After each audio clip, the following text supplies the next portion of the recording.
आज ऐसा स्थिति हो गया है कि इंसान आज पाप को जो है हल्के में लेकर के चल रहा है, पाप को हल्के में लेकर के चल रहा है और ऐसा अपने मन के अंदर, सोच के अंदर में ऐसा बैठा लिया है कि मानो इस पाप को नहीं जानते। मसीह में मेरे प्रिय भाई बहन, मैं बोलने के लिए चाहता हूं कि जब हम मसीह में चलने के लिए अपने जीवन को तैयार करते हैं, उसमें चलने के लिए व्यतीत करते हैं या यीशु के पीछे चलने के लिए तैयार हो जाते हैं या यीशु को ग्रहण कर लेते हैं, तो इसका अर्थ है कि हम संसार की ओर न ताकें, पाप की ओर जीवन न बिताएं। जब हम मसीह को अपना लेते हैं, जब हम उसके पीछे चलने के लिए तैयार हो जाते हैं, हम पीछे की ओर मुड़ करके ना देखें। लिखा है, बाइबल बतलाती है, रोमी की किताब उसका 12वां अध्याय उसका 2 पद, रोमी की किताब उसका 12वां अध्याय उसका 2 पद लिखा है कि इस संसार के सदृश्य न बनो, तुम्हारे मन के नए हो जाने, संसार की ओर अपने जीवन को व्यतीत न करो। लिखा है कि संसार के सदृश्य न बनो, तुम्हारे मन के नए हो जाने से तुम्हारा चाल चलन भी बदलता जाए। इसका मतलब है हमें संसार की ओर न ताकना है। और यहोशू को परमेश्वर ने बोला कि व्यवस्था की ये बातें तुम्हारे चित्त से कभी न उतरने पाए, इसी में दिन रात ध्यान दिए रहना और पीछे की ओर न मुड़ना।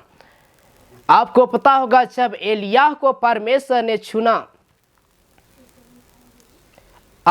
एलीसा को जब परमेश्वर ने चुन रहा था, तब हम देखते हैं कि एलीसा जो उसके पास पालतू जानवरें थे, उसको परमेश्वर के लिए बलि चढ़ाए यानी अर्पण किए। उसके बाद परमेश्वर के पीछे हो लिया। क्यों? क्योंकि यदि वो अपने पालतू पशु जानवरों को परमेश्वर के लिए बलि नहीं चढ़ाता, हो सके उसको याद आता कि मेरे पशु हैं, मेरे जानवरें हैं, मेरे परिवार हैं, और उसको उस पशु को परमेश्वर के लिए बलि चढ़ा करके उन्होंने परमेश्वर के पीछे यानी परमेश्वर के काम को करने के लिए वो तैयार हुआ। इसका मतलब है ये नहीं कि हम अपने बाल बच्चों को छोड़ दें। ऐसा कोई नहीं है जो अपने बाल बच्चों को छोड़ करके यीशु के पास आया हो। लेकिन जब हम देखते हैं एलीसा के जीवन को, तो एलीसा अपने पशुओं को जो है परमेश्वर के लिए बलि किया, तब परमेश्वर के पीछे वो हो लिया। इसका मतलब है, बाइबल बतलाती है कि यदि कोई मेरे पीछे आना चाहे तो अपने आप को अंगीकार करे और मेरे पीछे हो ले। तो यीशु के पीछे चलने का अर्थ यही है कि हम और आप पाप के जीवन को छोड़ करके यीशु के पीछे चलने के लिए हम अपने आप को व्यतीत करते हैं। तो इसका मतलब यह है कि इसलिए बाइबल बतलाती है कि लूत की पत्नी को याद रखो, क्योंकि लूत की पत्नी एक याद करने योग्य है। क्योंकि हम देखते हैं कि लूत की पत्नी पीछे की ओर मुड़ करके देखी और वो नमक का खंभा बन गई। तो आज हम और आपको पाप की ओर पीछे मुड़ करके नहीं देखना है। जब हम परमेश्वर के पीछे हम चलने वाले लोग हैं, तब पाप के जीवन को छोड़ करके हम यीशु के पीछे चलने वाला व्यक्ति बने। यदि आज मसीह होने के बावजूद भी आज यदि हम पीछे की ओर मुड़ करके देखते हैं और पाप का जीवन बिताते हैं, तो बाइबल बतलाती है कि जो कोई पाप करता है वो पाप का दास है। इसलिए हम पाप से बचें। यदि आज हम और आप पाप का जीवन व्यतीत करेंगे, तो मसीह होने के बावजूद भी हम और आप नरक में जा सकते हैं। इसलिए बाइबल बताती है कि मन फिराओ क्योंकि ईश्वर का राज्य निकट है। मेरे प्रिय भाई बहन, आज हम और आपको अपने पापों से प्रायश्चित करने की ज़रूरत है, क्योंकि ये अनुग्रह का समय अब बीत चुका है और अनुग्रह का समय ख़त्म होने वाला है। इसलिए आज हम क्यों नहीं हम इस महामारी के टाइम में, इस कोरोना वायरस के टाइम में हम परमेश्वर से पछताव करें और परमेश्वर के पीछे हम अपने आप को जीवन बिताने के लिए, जीवन व्यतीत करने के लिए हम तैयार करें। इसलिए बाइबल बतलाती है कि लूत की पत्नी को याद रखो। तो आज हम पाप का जीवन को छोड़ करके, व्यभिचार का जीवन को छोड़ करके, यदि आप को एक नशा करने की आदतें हैं तो उस नशा को छोड़ करके हम क्यों नहीं परमेश्वर के पीछे हम चलने के लिए तैयार हों। यदि आपके पास पाप का जीवन है, हत्या का जीवन है, तो आज हम परमेश्वर के पीछे हम उस पाप को छोड़ करके हम चलने के लिए तैयार हों। यदि हम और आप जानबूझ करके उस पाप को नहीं छोड़ते हैं तो बाइबल बतलाती है यदि जानबूझ के पाप करते हो तो उसके लिए यीशु मसीह का और कोई बलिदान बाकी नहीं रह गया। हाँ, केवल एक जो है निर्णय वो रह गया है, यानी उस व्यक्ति को नरक में जाना। जब न्याय आएगा वो व्यक्ति नरक में जाएगा। इसलिए हम उस नरक से बचने पाएँ। इसलिए आज हमें आपको लूत की पत्नी को याद रखने के लिए बोलता है।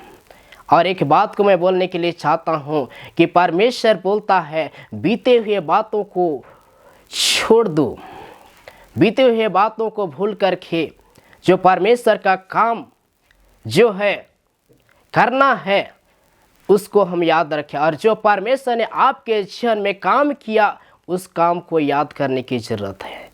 किन बातों को परमेश्वर भूलने के लिए बोलता है और किन बातों को परमेश्वर याद रखने के लिए बोलता है, उस बातों को हम याद रखेंगे। एक बात को परमेश्वर वो भूलने के लिए बोलता है, जो बीती हुई बातें हैं उसको परमेश्वर भूलने के लिए बोलता है।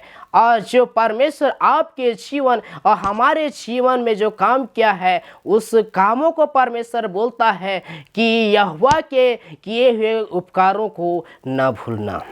और एक बात, परमेश्वर बीते हुए बातों को भूलने के लिए बोलता है। इसलिए बाइबल बतलाती है कि पुराने बातें बीत गई, देखो सब नई हो गई है, और जो मसीह में है वो एक नई सृष्टि है। हम और आप उस बीते हुए बातों को भूल करके और जो यहोवा ने आपके जीवन में काम किए हैं वो काम को याद करके हम यहोवा को आज हम और आप उपासना करें, यहोवा का जय जयकार करें और परख करके देखें यहोवा कैसा भला है। तो आज का ये विषय था कि लूत की पत्नी को हम स्मरण रखें। आइए हम उस वचन की ओर फिर से जाएंगे जो हमने पढ़ा था, लूका रचित सुसमाचार। आइए हम देखते हैं। इसके बाद मैं तुरंत समाप्त करने के लिए चाहता हूँ। लूका रचित सुसमाचार उसका 17वां अध्याय उसका 32 को हमने पढ़ा था। आइए हम पढ़ते हैं। यहाँ लिखा है कि जैसा नूह के दिनों में हुआ था वैसे ही मनुष्य के पुत्र के दिनों में होगा। और जिस दिन नूह जो है जहाज पर न चढ़ा था उस दिन तक लोग खाते पीते और उनमें शादी विवाह होते थे। ठीक वैसे ही ये दूसरी आगमन जो यीशु मसीह आने वाला है, ठीक ऐसे ही लोग खाते पीते रहेंगे और खाने पीने के द्वारा परमेश्वर को भुला जाएंगे। और परमेश्वर दूसरी आगमन में आकर के जो अपने लोग हैं उसको रेप्चर करेगा, उसको उठा लेगा, उसको अपने साथ ले जाएगा। जो परमेश्वर ने वादा किया है कि यदि तुम परमेश्वर पर विश्वास रखते हो तो यदि तुम परमेश्वर पर विश्वास रखते हो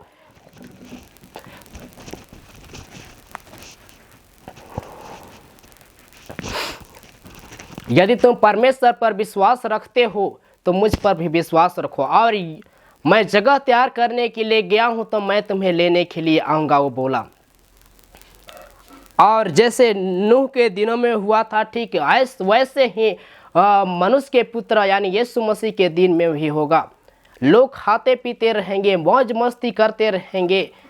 उसी टाइम में परमेश्वर का पुत्र अपने लोगों को लेने के लिए आ जाएगा। इसलिए आज हम और आप अपने पापों से मन फिराएं। यदि हम और आप मन नहीं फिराते हैं तो हम नरक में जाएंगे, जहाँ रोना और दांत पीसना होगा। यहाँ का दुख तो वो नरक में जो आपको दुख झेलना होगा, यहाँ का दुख कुछ भी नहीं है। इसलिए पौलुस बोलता है कि क्या नंगाई, क्या जोखिम, क्या परेशानी, क्या प्रधानताएं, क्या स्वर्गदूतें, क्या हमें परमेश्वर की महिमा से अलग कर सकेगी? नहीं। तो आज हमें और आपको भी अपने पापों से प्रायश्चित करके उस बीते हुए बातों को भूल करके और लूत की पत्नी को याद रख करके, जो परमेश्वर कहता है कि संसार की ओर न तकना, आज संसार की ओर न ताक करके आज हम सीधे चलने के लिए हम कोशिश करें। यीशु के पीछे चलने के लिए हम अपने आप को जीवन व्यतीत करें। पीछे को और न ताक करके हम यीशु के पीछे हम चलने के लिए तैयार हों। पाप का जीवन को न देखते हुए हम परमेश्वर के पीछे हम चलने के लिए तैयार हों। संसार के पीछे पाप और बुराई को न ताक करके हम यीशु के पीछे हम चलने के लिए तैयार हों। और मैं बोलने के लिए चाहता हूँ कि बाइबल बतलाती है जैसे नूह के दिन में हुआ था, लोग खाते पीते थे, मौज मस्ती करते थे, वैसे ही मनुष्य के पुत्र के दिन में भी होगा। शादी विवाह होगा, खाएंगे पिएंगे लोग, और उसी टाइम में परमेश्वर का पुत्र आएगा। इसलिए आज आप कैसा भी बीमारी में हो, कैसा भी महामारी में हो, परमेश्वर आपको चंगा करने वाला परमेश्वर है। यदि आप अपने पापों को अंगीकार करें, बाइबल बतलाती है कि यदि तो अपने मुंह से अंगीकार करे और कहे कि परमेश्वर ने यीशु मसीह को मरे हुओं में से जिलाया है, तो तू निश्चय उद्धार पाएगा। बाइबल बताती है रोमी उसका 10 अध्याय आप जब 9 का पढ़ेंगे, लिखा है कि यदि तो अपने मुंह से प्रभु जानकर अंगीकार करे और ये विश्वास रखे कि परमेश्वर ने यीशु मसीह को मुर्दों में से जिलाया है, तो तू निश्चय उद्धार पाएगा। इसलिए आज हम कैसा भी गुनाह में जी रहे हैं, पाप और गुनाह में जी रहे हैं, आज उस पाप और गुनाह को छोड़ करके आज यीशु के पीछे चलने के लिए तैयार हों। इसलिए बाइबल बतलाती है कि संसार की ओर न तकना, पाप की ओर न तकना। तो दूसरी आगमन में यीशु मसीह जैसे नूह के दिनों में हुआ था वैसे ही आने वाला है। इसलिए हम और आप तैयार हों, और जैसे नूह के दिनों में हुआ था वैसे ही लोग शादी विवाह होते रहेंगे। और हम इस टाइम में भी आप सोच करके देखिए, ये महामारी के टाइम में भी ये शादी विवाह होते आ रहा है और होते रहेगा जब तक दूसरी आगमन में यीशु मसीह नहीं आ जाता है, जब तक रेप्चर नहीं हो जाता है, जब तक परमेश्वर अपने लोगों को उठा नहीं लेता है, तब तक शादी विवाह होते रहेगा। इसलिए बाइबल बतलाती है कि आज हम और आप उस स्वर्ग राज्य में जाने के लिए हम धन इकट्ठा करें। इसलिए आज हमें आपको उस संसार को छोड़ करके, आज उस पाप का जीवन को छोड़ करके हम और आप यीशु के पीछे चलने के लिए तैयार हो जाएं।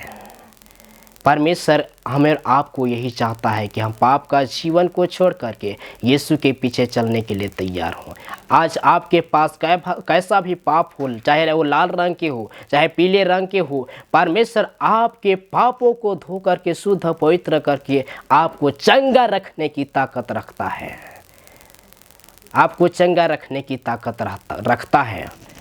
और आप सोच रहे होंगे कि इस महामारी के टाइम में कहीं मुझे न रोग लग जाए, लेकिन बाइबल बतलाती है, जब आप पढ़ेंगे भजन संहिता, पिछले वीडियो में मैंने बताया था, आप जब पढ़ेंगे भजन संहिता उसका 91 अध्याय से नीचे पढ़ते पढ़ते जाएंगे, लिखा है कि मैं तुझे बहेलिए की जाल से और महामारी से बचाऊंगा।